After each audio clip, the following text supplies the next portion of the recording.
Hi, everyone. Today we are talking all about cause and effect writing. In order to do so, we are going to examine correlation and causation. We're going to talk a little bit about how rooted causation and correlation are in our biological imperative. We're going to talk a little bit about the Age of Enlightenment and the scientific method and just some of the relationships that we see in the world. And then, of course, how we're going to write about those. So let's jump right into thinking about causation and correlation in terms of there being a biological imperative. What do I mean by that? What I mean when I say biological imperative is that I'm trying to get to just how deeply rooted our search for meaning is in the universe. We are always trying to understand, if this, then what?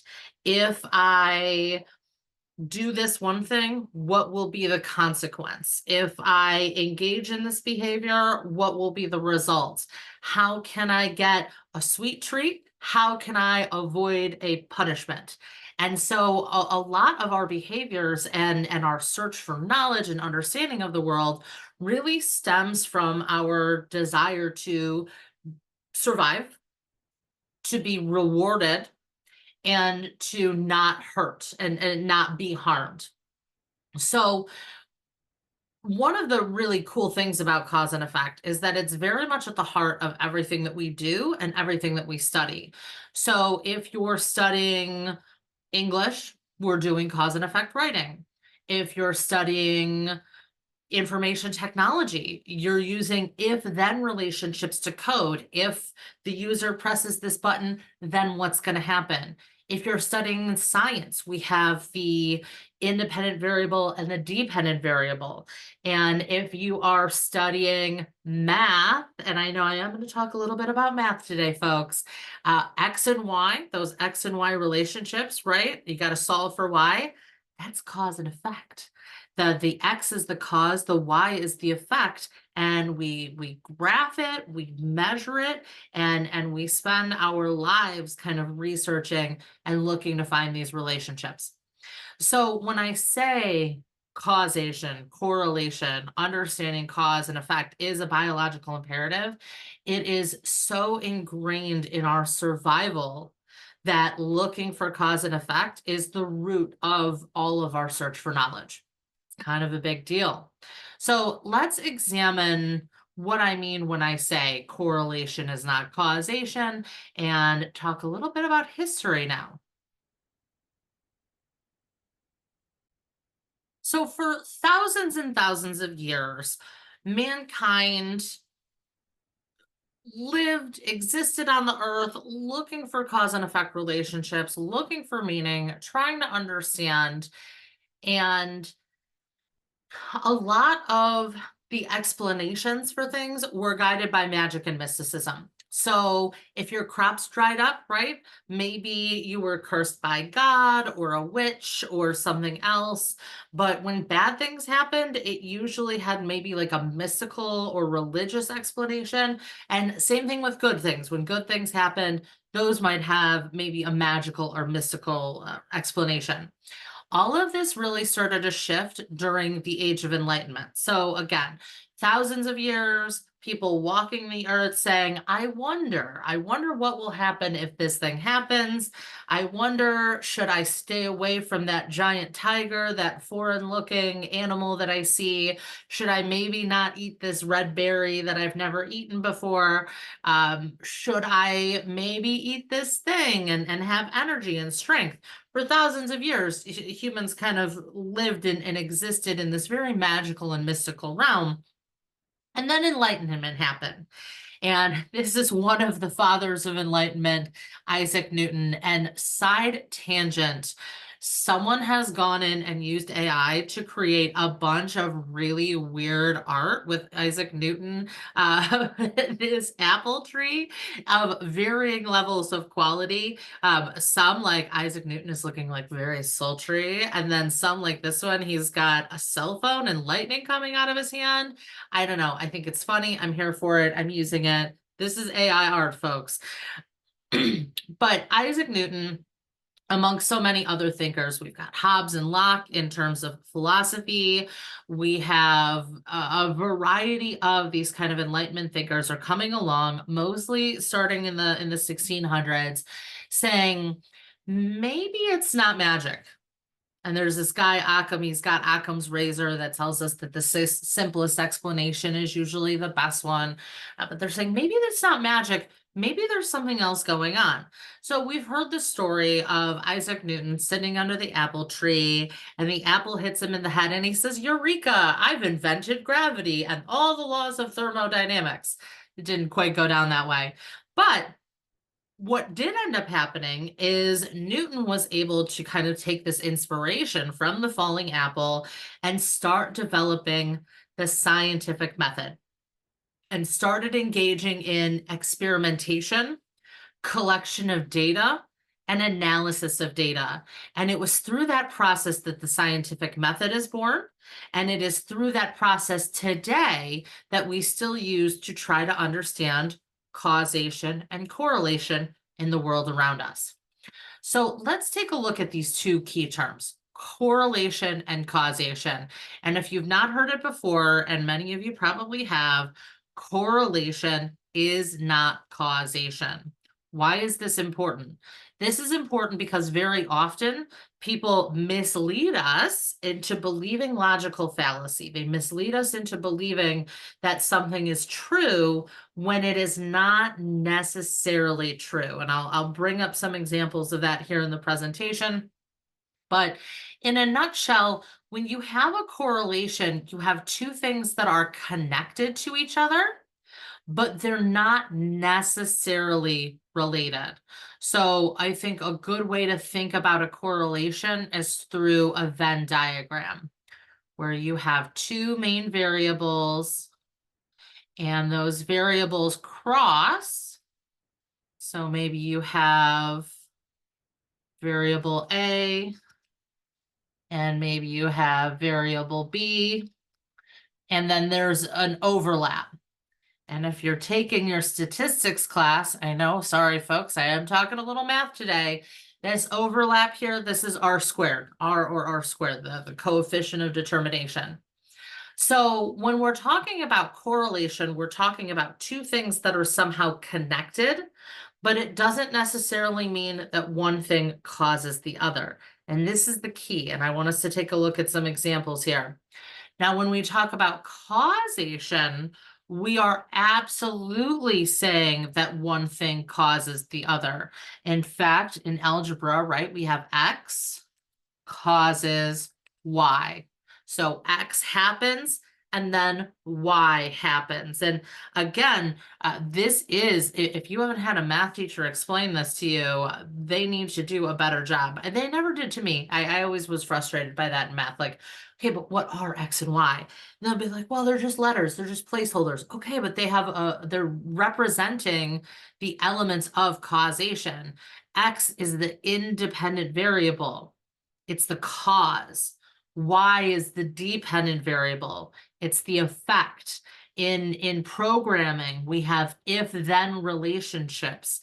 In science, again, independent variables and dependent variables. In math, we have X and Y. We have all of these different ways that we describe causation, but we don't always stop and think like, why do we do this? We do this to survive. We do this because it is a core part of the human experience.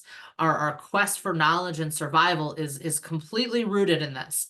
Understanding how things are connected and understanding what causes have what effects is the goal of everything that we're doing in all of our classes.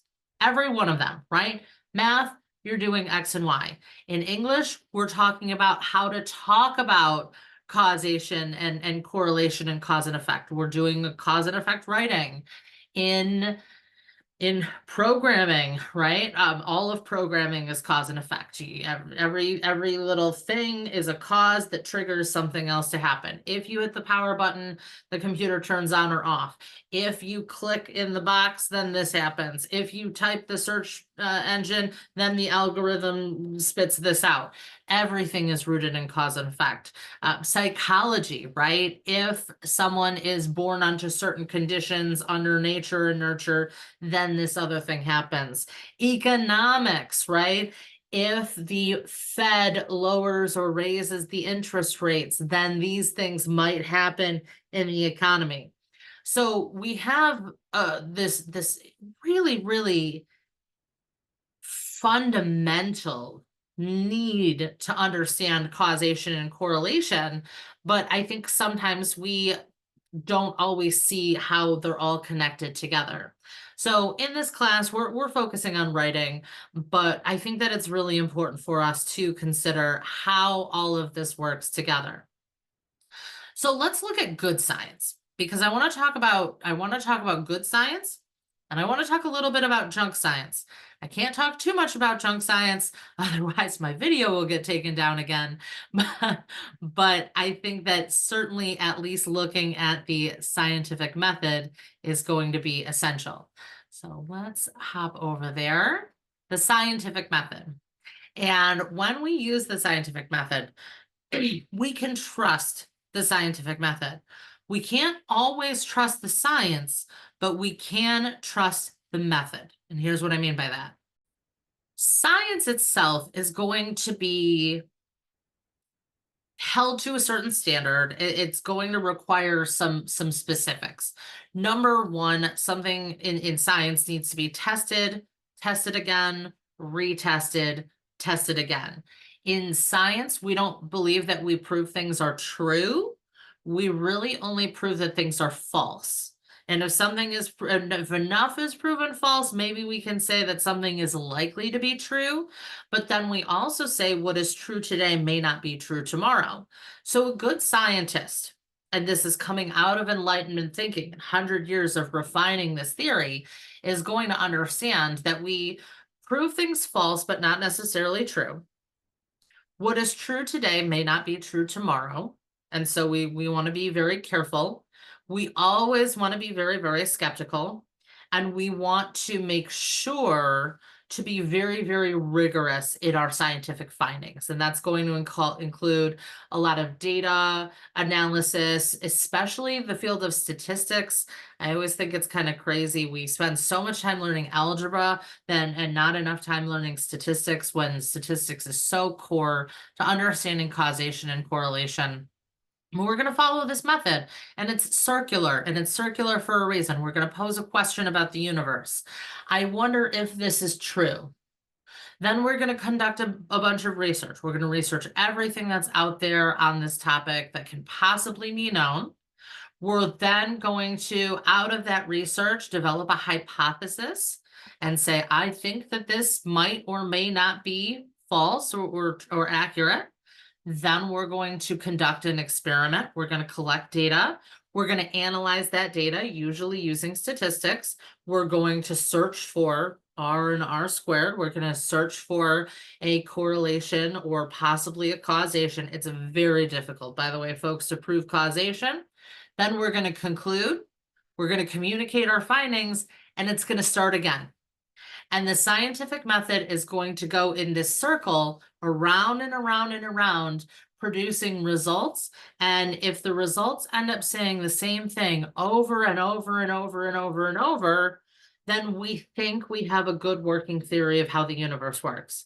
But we're also going to remember that what is true today may not be true tomorrow, and that there might be actually a different explanation than the one we're finding. Causation is not necessarily correlation. Sometimes there is junk science, science that comes out of the scientific community, wows everyone as soon as it hits, and then the rest of the scientific community goes to work trying to prove or disprove that science, while the rest of the world is like, oh, well, science told me this one thing. There was a kind of a funny example of this a few years ago. There was someone who wanted to prove that basically bias in the media was causing an issue with the release of scientific information. And there's a lot of other examples of that with an issue that rhymes with schmaxine. I can't talk about it, so my video doesn't get taken down again. But basically, he proved that eating chocolate was healthy for you, because that's what we want, right? We want eating chocolate to be healthy for us. And so, gosh darn it, if there's a scientific explanation and study and it's proven and published and talked about on the news that shows that we can eat chocolate, then let's go, right? Let's eat some chocolate. But he faked all of his data. And after every major news outlet in the world picked it up, I'm exaggerating, but many of them did. He's like, hey guys, so I faked all of my data and you should have done your homework before you published it. And that goes to prove how easy it is to get junk science out there into the world. So there is a ton of junk science, but we can still trust the scientific method, folks. We can still trust that when that bad science gets out there, all the rest of the scientific community is going to experiment and experiment and experiment and experiment until we can get a closer representation of accuracy. And I say closer representation of accuracy very mindfully, because in science, we're not proving that things are true. And that's going to be pretty important here. So there's going to be a couple examples that I want to just share about good science and bad science. The first one is just kind of thinking about correlations. Correlation means you have a lot of data that maybe fit a line. So in a positive correlation, and if you think, right, you've got your x-axis across the bottom, you've got your y-axis up and down. I know, more math. I'm sorry, folks. You might have a positive correlation, whereas one increases, the other increases. You might have a negative correlation, whereas one increases, the other decreases, or you might have no correlation at all. These are ways that we can plot data points and understand if things are related, but they might not necessarily be related. One of my absolute favorite, just silly examples is from this book, Freakonomics, that came out a long time ago. And it proved that ice cream causes murder rates to rise. Wait, what? That doesn't make any sense, right? So they found that in the summer in Boston, as ice cream sales rise, homicide rates go up. So that's going to be a positive correlation, right? The more ice cream sells, the more homicides. I guess it would be ice cream sales would be the cause on the x-axis. Homicides would be the effect on the y-axis. So more ice cream sales, more homicides. I think we all know what's going on here, right? I guess I probably shouldn't say their name. A certain ice cream company that also takes a lot of Michigan's water out of the ground. A certain ice cream company is putting a dangerous additive into their ice cream, causing them to be homicidal maniacs, ruining society. I think that might not be it, right? There's a positive correlation. As ice cream sales rise, so do homicides, but there's not any real correlation here because there's actually something in the middle. What's actually happening is, you guessed it, in the summertime, temperatures rise. And as temperatures rise, more people buy ice cream.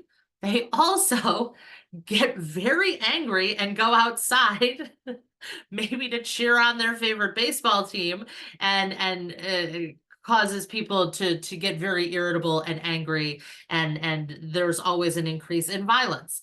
So the relationship is not between ice cream and violence. The relationship is hot temperatures, which we also see in the Sun Belt in this country, in states like Florida and Georgia and Texas, places where it's very sunny a lot of the time. Divorce rates end up being higher. There's a higher percentage of cheating, right? Because again, as temperatures go up, people also take off their clothes and go outside and are unfaithful to their partners very often. So what looks like a real relationship is not actually real. And that's why, again, you'll hear causation is not correlation. Here's one last funny example. This is absolutely ridiculous. Some of you know this vampire, Nicolas Cage. He is a great Hollywood actor. There is a relationship between the number of people drowning in pools every summer and the number of Nicolas Cage movie releases. So obviously, I think, again, we can see the connection is that people watch his movies and forget how to swim. Also ridiculous, right? It is very, very easy to show that there is a correlation, that there is a relationship, there's an overlap. Again, that's those circles, right? It's easy to show that two things are connected somehow, that the data just happens to line up in this specific way, right? But that does not prove that one thing causes another. Now, to prove that one thing causes another, right? Again, that is causation. That is much, much more difficult. It requires a heavy amount of that scientific method, right?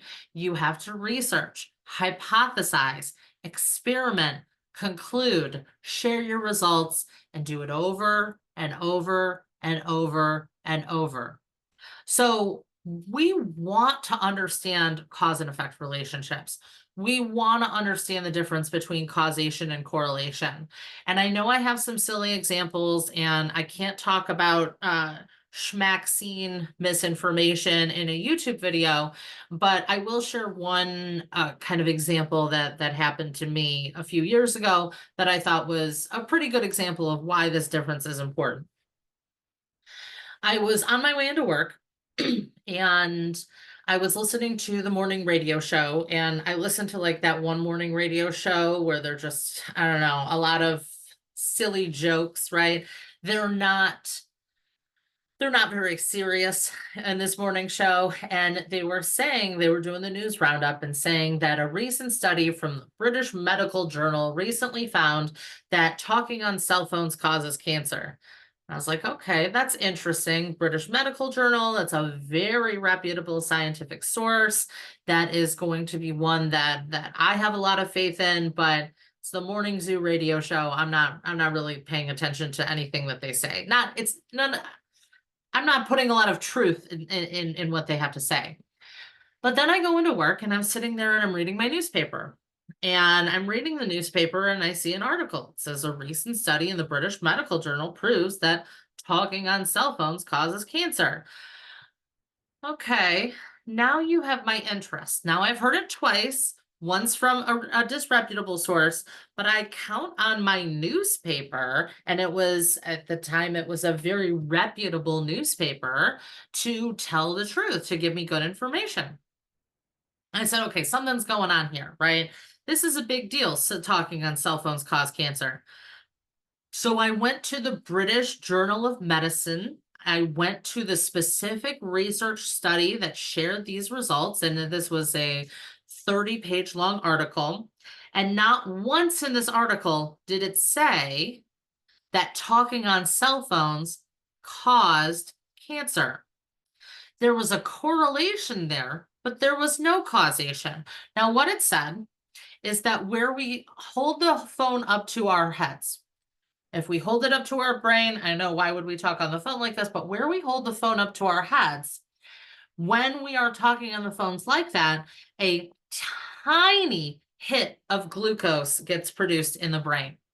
So wherever you hold the phone, it produces a small hit of sugar in the brain.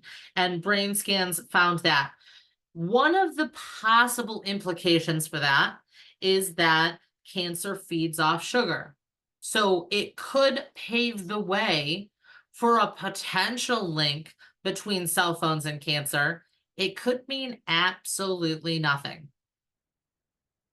What I was reading when I actually read the science was that there was a correlation, a teeny, tiny, insignificant correlation, but there was no causation.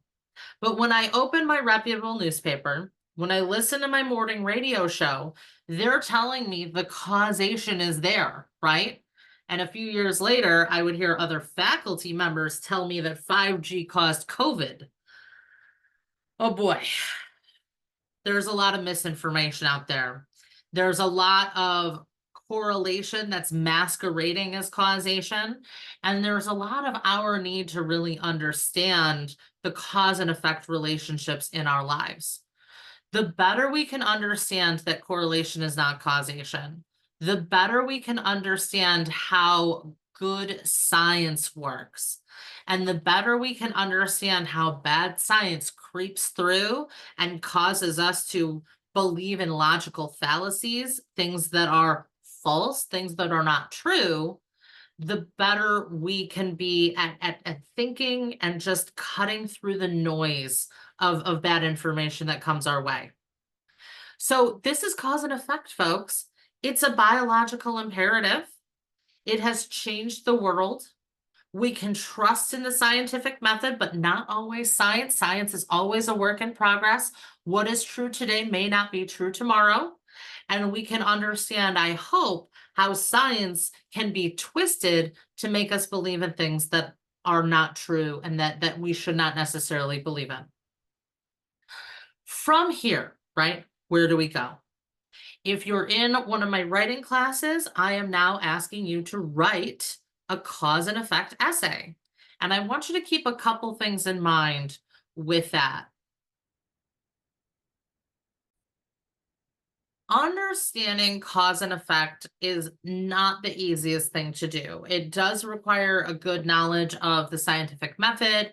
It also requires an ability to engage in statistical analysis and critical thought. And what I would have you do for this essay is not try to do both, not try to look at the causes and the effects. I would have you write your essay is either a cause essay or an effect essay. So if you open up my cause and effect essay guide, I've given you two potential outlines. The first one is the causes outline. And with that, I will have you just write about the three main causes or four main causes or five main causes of a specific phenomenon. You're still going to talk about the effects in the intro, in conclusion, and in the main points. But I want you to focus your essay only on causes. Now, if instead you want to focus on effects, then I would have you write the essay as an effect essay. And for that one, you're still going to talk about the causes, but I would have you write about the three main effects: effect A, effect B, effect C. If you try to do it all the causes and all the effects, right? What you end up having an issue with, or the problem that usually is caused, is that it's just too much, right? You end up having to do too much. There's too much to say. Certainly, very, very few topics can be boiled down into the short essay I'm asking you to write anyways, and it ends up kind of lacking focus in your writing. So let's take climate change for an example, right? There are many causes of climate change. There are many effects of climate change, right? If you wanted to talk about the causes, you're still going to have to talk about the effects because because they're so intrinsically connected to the causes, right? It's going to be intertwined. But you could say that the main causes of climate change are natural, man-made greenhouse gases, pollution, carbon, space aliens, whatever you want those causes to be. If you're going to talk about the effects, yes, you're going to talk about some of the causes because they are also connected deeply to the effects. You could talk about pollution of the air, the water, the land, animals, microplastics. Like you could talk about any three main elements of the effects of climate change, major storm events, right? That's always a big one in our news cycle right now. But instead of trying to do all the causes and all the effects, choose the three or four main causes or the three or four main effects and use one of these outlines as a foundation. Remember also in your body paragraphs, I'm going to be hoping that you are using citation. and your body paragraph should kind of follow this format here, right? You've got a topic sentence, you've got support, citation, support, citation, support, citation, and summary transition. And I'm hoping that this helps many of you stay organized and focus while you're writing. I'm hoping that you have been able to stick around and stick with this lecture. But of course, folks, if you have any questions at all, let me know, and take care.